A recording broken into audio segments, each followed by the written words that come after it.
Шығарма Ораштың көзімен, қимас сезімімен, өкінішмен берілген Тортай тағдыры жайды. Екі баланың әңгімесінен олардың зеректігін, сезімталдығын, ақылдылығын көрмеу мүмкін емес.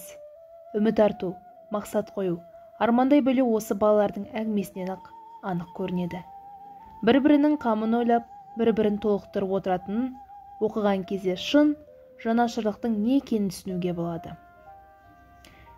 Біздің ішімізде менен 2-3 жас үлкендігі бар Тортай атты бала болушы еді. Әке шешеден тым ерте айырылып, алыстан қосар аталастарының есігінде жүретін. Қой аузына шөп алмас жуас, құлағының сәл мүкісі бар, бала болып көп ойнамайтын жасқаншақ еді. Бәрімізден гөрі ерекшелігі, таңертеңнен кешке дейін бас алмай кітап оқи беретін. Қолына не тисе, соны талғамсыз оқитын Тортай арамыздағы білгішіміз, аузымызды ашып тыңдар абызымыз сықылды. Тортай әсіресе мені жақсы көрді. Жанның бір елі қалдырмайтын. Әкем ферма меңгерушісі, үйде ішім-жем мол, ит басына іркіт төгіліп жатушы еді. Шешемнің қолынан бір жолынан 2 алып, әр күн сайын Тортайға таситынмын. Ол мені алдап тамақ үшін дос болмайтын. Қайта, мен аш жүргенім жоқ, әкеле берме деп ұрсатын. Өз бейіліммен көңіл хошы болмаса, ләм деп аузын ашпайтын. Әрі құлағы қақас еститін болған соң, әңгімеге зауқы бола бермейтін. Тек менімен ғана оңаша сәттерде ақыл-теңіл әңгіме құрушы еді. Тортайды абыз санап, оның айқындарын мүлт жібергісі келмейтін Ораштың досына деген қарым-қатынасын осы үзіндіден көруге болады. Ораш Тортайдың жалғыздығын ойлап, ата-анасынан ерте айырылғанын сезініп, жанашырлықпен қарайды. Оған үйінен тамақ әкеп беріп, әңгімесін тыңдаушы жанынан қалмайды. Тіпті Тортайда алыс ағайыны үйінен қуып жібергенде, Ораш жаңбырлы күні таудың арасының үңгірден тауып алып, оған үйінен ұрлап әкелген наны мен ірімшігін берген еді.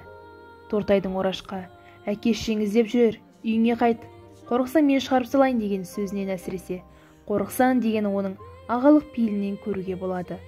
Жандары кітапқа құмар жас жеткіншектердің арманы да ерек. Бұл дүниеде мен бір тұтар, сырласар жалғыз-ақ нәрсем бар, ол кітап.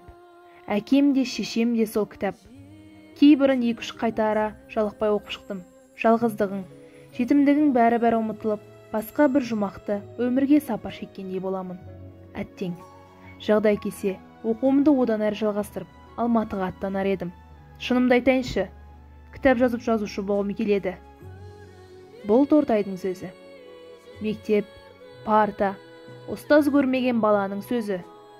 Кітапты пір тұтып, ата-анасындай көруі, бір кітапты қайталап оқуы, оқуға деген құлшынысы, жігері Тортайдың кем тұсын жауып тұрғандай.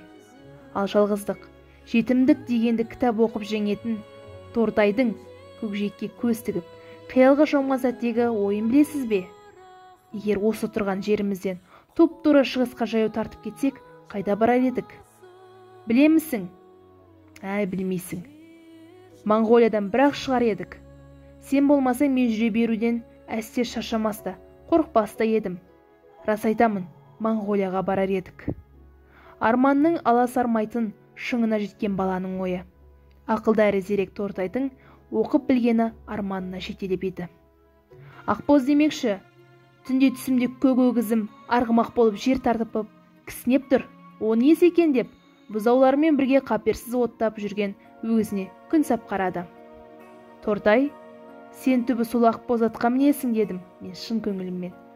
Ал мына үзіндіден досқа деген шын көңілді, Ораштың Тортайдың рухын көтеріп, оған үміт беріп, жігер сыйлағанын көруге болады. Ал Ораштың Тортайға қатты жаны ашыған сәті мынау еді.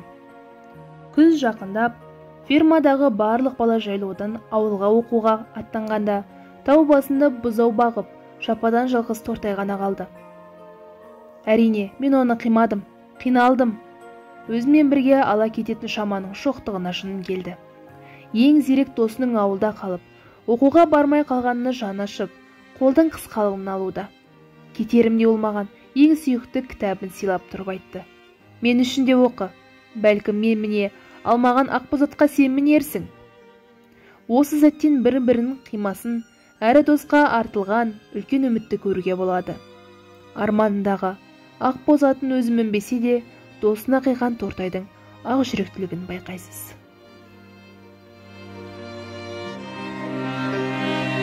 Жылайын